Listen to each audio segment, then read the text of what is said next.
साहेब, थोड्याच वेळात मराठी विजयोत्सवाला सुरुवात होईल. वरील डोम येथे सगळी तयारी पूर्ण झाली आहे. महाराष्ट्र सज्ज आहे. उद्धव ठाकरे, राज ठाकरे काय भूमिका मांडतात. कार्यक्रम आता तरी काही रूपरेषा ठरली आहे का, की कोण येणार आहे, कोणाची भाषणं आहेत, कोणाचं भाषण शेवटी होईल, कोणाचं भाषण आधी होईल, असं काही ठरलं आहे का? हा जो तुम्ही जो म्हणताय, हा जो आजचा विजय सोहळा आहे मराठी भाषेच्या संदर्भात, हा ठरवून केलेला कार्यक्रम नाही आहे.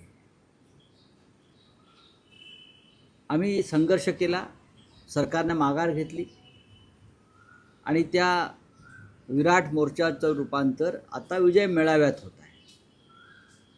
जर पाऊस नसता तर मोर्चाही पावसात निघाला असता आणि हा मेळावासुद्धा शिवतीर्थावर नक्कीच आम्ही केला असता. पण आता तो डोम वरळी येथे होतो आहे. महाराष्ट्राच्या कानाकोपऱ्यातून लोक पोचायला सुरुवात झाली आहे. कालपासूनच लोक येत आहेत. आता कार्यक्रमाची रूपरेषा आपण जी विचारताय, या कार्यक्रमाची रूपरेषा अत्यंत स्पष्ट आहे. महाराष्ट्रातल्या मराठी जनतेला उद्धव ठाकरे आणि राज ठाकरे हे दोन नेते आणि दोन भाऊ यांनी मंचावर एकत्र येऊन मराठी माणसाला आणि महाराष्ट्राला दिशादर्शन करावं, अशी या आमच्या सगळ्या मराठी बांधवांची, कोट्यावधी मराठी माणसांची भूमिका आहे. आणि यात नक्कीच त्या दिशेनं आज आम्ही सगळ्यांनी मिळून ते जे दृश्य आहे ते महाराष्ट्राला पाहता येईल. साधारण 11:30 वाजता या कार्यक्रमाला प्रत्यक्ष सुरुवात होईल. या सोहळ्याला गाण्याचा किंवा इतर कोणत्याही प्रकारचा कार्यक्रम तिथे नाही. आपण पाहिलं असेल, भव्य मंच आहे, भव्य स्टेज आहे आणि हजारो तिथे बसण्याची व्यवस्था हजारो लोकांसाठी केली आहे. सुरुवातीला राज्यगीत महाराष्ट्राचं वाजवलं जाईल आणि आमच्या कोळी बांधवांचा जे बँड आहे, बँड पथक वरळी कोळीवाड्यातून विशेषतः फार सुंदर असं एक मराठी संस्कृतीचं दर्शन त्या बँडच्या माध्यमातून जल्लोषाची सुरुवात होईल. आणि त्या दरम्यान आम्ही अनेकांना जर निमंत्रित केलं असलं, जर कोणी प्रमुख नेते आले इतर पक्षांचे आमंत्रण दिल्यानुसार, तर त्यांनासुद्धा आम्ही त्यांचं मराठी बांधवांना शुभेच्छा देण्यासाठी मंचावर आमंत्रित केलं जाईल. या संपूर्ण कार्यक्रमाचं सूत्रसंचालन अजित भुरे करणार आहे. आणि सगळ्यात शेवटी एकत्रित माननीय उद्धव ठाकरे आणि माननीय राज ठाकरे यांना आमंत्रित केलं जाईल एकत्रित. आणि या दोघांनी महाराष्ट्राला, मराठी माणसांना संबोधित करावं, अशा प्रकारचे ते नियोजन या कार्यक्रमाचं आहे. कार्यक्रम आटोपशीर आणि सुटसुटीत आहे. पाऊस येतोय, पाऊस जातोय. सभागृहाच्या बाहेरसुद्धा मोठ्या स्क्रीन लावून बाहेर जमलेल्या गर्दीला अगदी हाजी अलीच्या रस्त्यापर्यंत हा सोहळा पाहता यावा, यासाठी सुद्धा व्यवस्था केलेली आहे. रावसाहेब, जे इतर राजकीय पक्षांचे प्रतिनिधी येतील किंवा राज ठाकरे, उद्धव ठाकरे असतील, हे व्यासपीठावर बसणार आहेत की निमंत्रिताच्या पहिल्या रांगेत बसणार आहेत? प्रत्येकाला भाषणासाठी त्या वेळेस व्यासपीठावर बोलावलं जाईल? बघा, हे आता असं आहे की तुम्हाला मी रूपरेषा सांगितली. आता तिथे मंचावरती काय घडतं हे लोकांना प्रत्यक्ष पाहू द्या. मी तुम्हाला रूपरेषा सांगितली ना, की कार्यक्रमाचं साधारण नियोजन या प्रकारचं आहे. आता प्रत्यक्ष मंचावरच्या ज्या हालचाली आहेत, नाट्य आहे, ते लोकांना तुमच्याच माध्यमातून पाहता येईल ना. ते तुम्हीही पहा आणि लोकांनाही पाहू द्या. पण एक रोमांचक सोहळा हा महाराष्ट्र अनुभवेल याच्याविषयी माझ्या मनात शंका नाही. मी रोमांचक हा शब्द वारंवार वापरतोय. हा सोहळा, या सोहळ्याचं नियोजन आणि आखणी ज्या पद्धतीनं केलेली आहे, रोमांचक हा शब्दच त्याला योग्य आहे. गौसे. कारण याआधी तुम्ही दोघांनाही एकत्र बघितलेलं होतं आणि आज जवळपास 20 वर्षांनी हा क्षण आला. त्यामुळे तुमच्या भावना कशा आहेत? आमच्या भावना अत्यंत म्हणजे आजचा दिवस यावा आमच्या सगळ्यांच्या जीवनामध्ये मराठी माणसाचा, यासाठी आम्ही सातत्यानं प्रयत्न केला. आता मी घरातून निघताना माझी आई आणि माझी पत्नी मिळाली, आज चांगला कोट घालून जा. लोक का? आज सण आहे म्हणे. आज उद्धव आणि राज हे एकत्र मंचावर येत आहेत. हे आपल्यासाठी सगळ्यांसाठी आनंदाचा दिवस आहे. उद्या जरी आषाढी असली तरी आजसुद्धा आपण तो सण साजरा केला पाहिजे. म्हणून मला घरातून आग्रह होता की आज सुंदर एखादा कोट घालून जा, बंद गळ्याचा वगैरे. म्हणजे ह्या भावना माझ्याकडे नाही आहे. या भावना प्रत्येक मराठी माणसाच्या घरामध्ये, मनामध्ये आणि हृदयामध्ये आहे. पण राज्याचे मुख्यमंत्री असं म्हणतो आहेत की आम्हीही मराठी भाषेसाठी आग्रही आहोत, पण मराठी भाषेच्या नावाखाली जी गुंडगिरी केली जाते ती खपवून घेतली जाणार नाही. विशेषतः गेल्या 2 ते 3 दिवसात ज्या पद्धतीने मराठी परप्रांतीयांना मारहाण झालेली आहे. बघा, देवेंद्र फडणवीस यांचा जन्म झाला नव्हता तेव्हा शिवसेनेचा जन्म झाला. त्यांनी बाळासाहेब ठाकरेंनी शिवसेना, माननीय बाळासाहेब ठाकरेंनी शिवसेना ज्या संघर्षातून उभी केली, त्या संघर्षाचा अभ्यास देवेंद्र फडणवीस यांनी करणं फार गरजेचं आहे, कारण या राज्याचे मुख्यमंत्री आहेत. आज जे देवेंद्र फडणवीस बोलत आहेत मान ताट करून, त्याच्यामागे आमची गुंडगिरी कारणीभूत आहे. आम्ही जी मराठी माणूस म्हणून या मुंबईमध्ये मराठी माणसाला महाराष्ट्रात सन्मानानं जगता यावं म्हणून आम्ही केलेली विधायक गुंडगिरी, ह्याच्यामुळेच आज तुम्ही या राज्याच्या खुर्चीवर मुख्यमंत्रीपदाच्या सन्मानाने बसलेला आहात.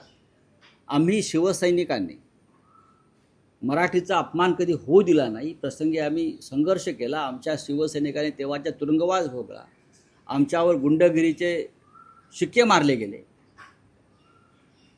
आमच्यावरती गुन्हे दाखल केले. आतापर्यंतच्या बहुतेक सगळ्या मुख्यमंत्र्यांनी, आणि तुम्हीसुद्धा त्याच्यामध्ये आहात, की तुम्ही का फार वेगळं करता अशातला भाग नाही. किंवा एकनाथ शिंदे मुख्यमंत्री होते तेव्हाही त्यांनी हेच केलं. बेळगावामध्ये आम्ही गेलो, तुम्ही नाही गेला. खटले आमच्यावर झालेत मराठी माणसासाठी. मुंबईमध्ये खटले आमच्यावर झालेले आहेत मराठी माणसासाठी. तेव्हा देवेंद्र फडणवीस यांनी ह्या विषयावर कमीत कमी भाष्य केलं तर त्यांचा मान राहील. जय गुजरातवर उपमुख्यमंत्री एकनाथ शिंदे यांनी विस्तारानं त्यांची भूमिका मांडली आहे. त्यांचं असं म्हणणं आहे, एकतर तो कार्यक्रम गुजराती समाजाचा होता, समोर मोठ्या संख्येनं गुजराती समाज होता, आणि गुजराती समाजानं महाराष्ट्राच्या विकासात दिलेलं जे योगदान आहे ते आम्हाला तुम्ही सांगू नका. अनुषंगानं त्यांनी तो जय गुजरात म्हटलं. आणि त्यांचं असंही म्हणणं आहे की गुजरात म्हणजे पाकिस्तान नव्हे. त्याच्यावर उद्धव ठाकरेंचा व्हिडिओ देखील हो, ते हे तर अत्यंत कच्चं मडकं आहे. एकनाथ शिंदे हे या मंत्रिमंडळातलं अत्यंत कच्चं मडकं आहे. ते गोंधळलेले आहेत सध्याच्या राजकीय परिस्थितीला, आणि त्यातून त्यांच्याकडनं अशी प्रकारची विधानं होतात. आम्ही कुठे म्हणतो गुजरात पाकिस्तानमध्ये? गुजरात आणि महाराष्ट्र कधी काळी एकच होता हे शिंद्यांना माहीत नसेल. बडोदा हे मराठा संस्थान आहे गायकवाडांचं, आणि संपूर्ण गुजरातवरती गायकवाडांचं म्हणजे भोसल्यांचंच राज्य होतं. म्हणून अमित शहा किंवा मोदी बडोद्याला गेल्यावरती जय महाराष्ट्र म्हणत नाहीत. इंदूर, ग्वाल्हेर ही मराठी राज्य आहेत, होळकर आणि शिंद्यांची. आणि मी फडणवीसांना सांगू इच्छितो, पेशवे पण तिकडेच गेले होते, लखनौच्या पुढे, कानपूरच्या पुढे, पिठूरला. इतिहास मलाही माहिती आहे त्यांच्यापेक्षा जास्त. म्हणून तिकडले राज्यकर्ते इथे मराठी राज्यकर्ते आले आणि राज्य केलं, आणि अजून त्यांची राजघराणे आहेत.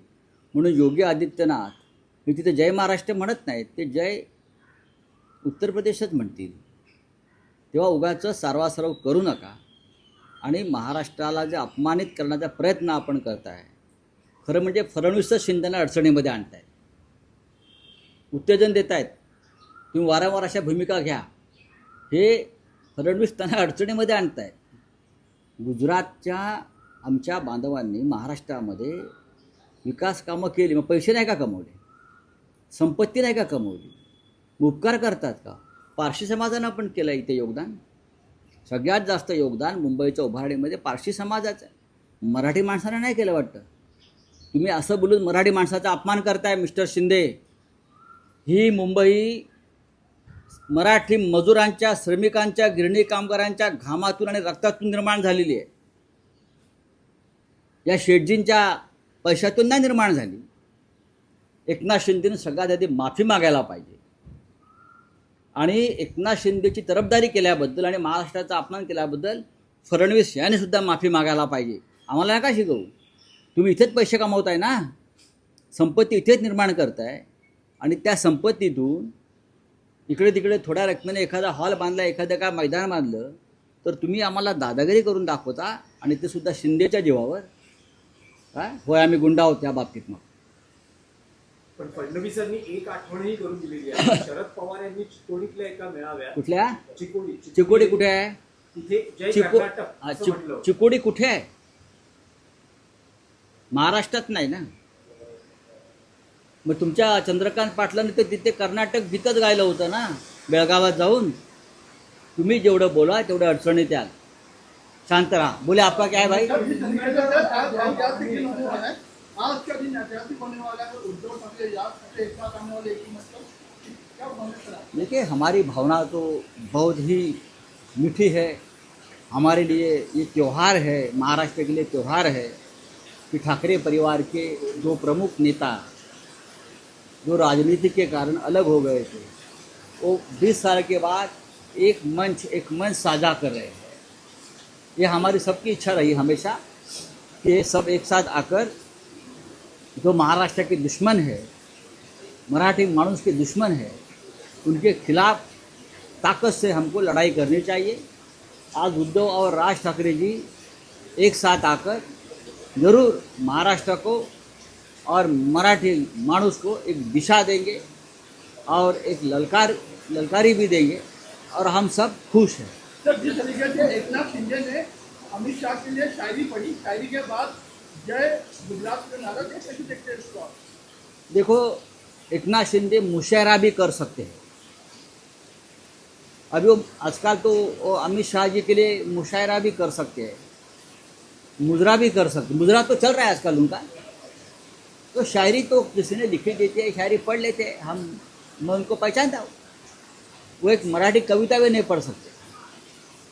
तो मुजरा, मुशायरा, शायरी, सत्ता में रहना है अमित शाह जी का आशीर्वाद से, तो ये मुजरा